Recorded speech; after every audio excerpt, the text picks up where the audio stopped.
بہت تکلیف سے دو چار ہوئی تھی وہ اپنے باپ سے غلط بیانی کرتے ہوئے۔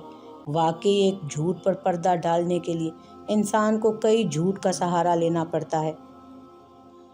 سمیر سے نکاح اور پھر طلاق کی بات اس نے دانستہ طور پر حذیفہ سے مخفی رکھی تھی کہ کہیں وہ اس کو غلط سمجھ کر سمیر کے حوالے ہی نہ کر ڈالے۔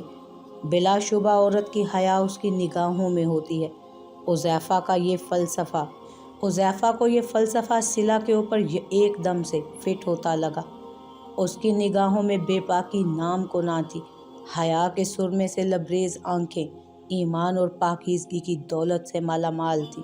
وہ اپنی ہی سوچوں میں گم تھی تو دوسری طرف حذیفہ اپنی سوچوں میں مگن اڑان بھر رہا تھا۔ صلہ کا تو پتہ نہیں، مگر حذیفہ سوچوں کے وسیع گرداب میں الجھنے کی بجائے بہت تیزی سے ایک نتیجے پر جا پہنچا تھا۔ بس اب بڑے تحمل سے آگے کے تمام معاملات طے کرنے تھے۔ اس ضدی لڑکی سے تم مجھ سے شادی کر لو۔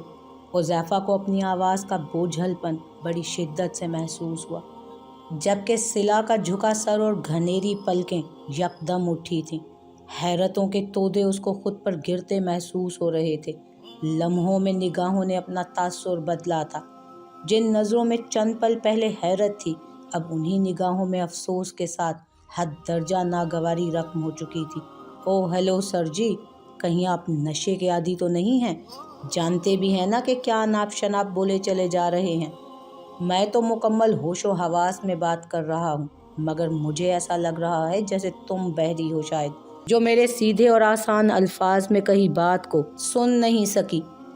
وہ اس کو ہتھے سے اکھڑتا دیکھ کر خود بھی تیکھے چتونوں سے اس کو گھوری سے نوازنا نہیں بھولا تھا۔ آپ نے مجھے سمجھ کر کیا رکھا ہے؟ لڑکی حذیفہ کی طرف سے سٹریٹ فائر ہوا تھا، جو ٹھا کر کے صلہ کے دماغ کی کھڑکی کو توڑ چکا تھا۔ میں کوئی ایسی ویسی لڑکی نہیں ہوں جو آپ میری اتنی سی مدد کرنے کے عوض اتنی بڑی قیمت طے کر رہے ہیں۔ تم نے غلط اندازہ لگایا۔ میں قیمت نہیں، پرپوزل پیش کر رہا ہوں، یا چلو آسان لفظوں میں سمجھو، ایک طریقے سے کانٹریکٹ میرج۔ اور میں نے کب کہا تم ایسی ویسی لڑکی ہو؟ کسی ایسی ویسی لڑکی سے میں ایسی نادر پیشکش کرنے سے پہلے اپنے معیار کے مطابق ضرور سوچتا۔ غرور مت کریں، جس سٹیٹس کی آپ میرے سامنے ڈینگے مار رہے ہیں نا، وہ ہوا کا مسافر ہے، اور اب میں جا رہی ہوں۔ اللہ حافظ، راستہ چھوڑیے میرا۔ اب تو تمہارے راستے کچھ عرصے تک مجھ سے شروع ہو کر مجھ تک ہی آ کر رکیں گے۔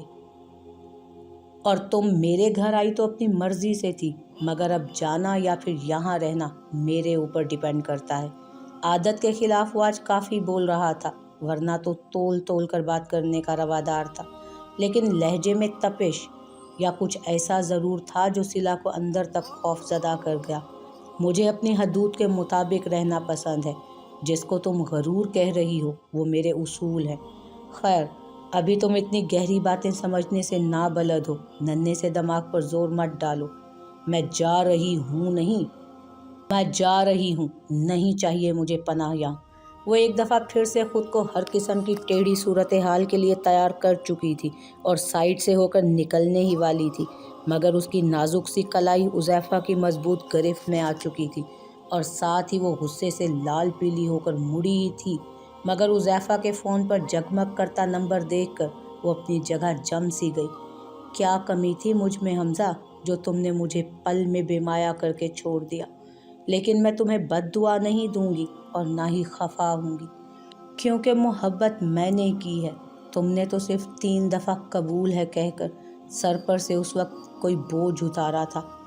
تمہیں حق ہے، چاہو تو مجھے برباد کرو، چاہو تو مجھے آباد کرو، لیکن بس میرے آس پاس رہو۔ میرے لیے اتنا ہی سکون کافی ہے جینے کے لیے۔ افسوس ہو رہا ہے مجھے آج خود پر کہ میری محبت میں ہی کہیں نہ کہیں کھوٹ رہا ہوگا، تبھی تو تم کو پا کر بھی نہ پا سکی۔ وہ اپنے بیڈ روم میں آ کر بری طرح سے بکھری تھی۔ دل کے بارہا چیخ چیخ کر رونے کے باوجود وہ ٹھنڈے ٹھار فرش پر کروٹ کے بل لیٹی بے آواز رو رہی تھی۔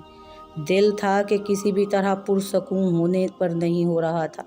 میرے اللہ، اس میں بھی تیری کوئی بہتری ہی مخفی ہوگی،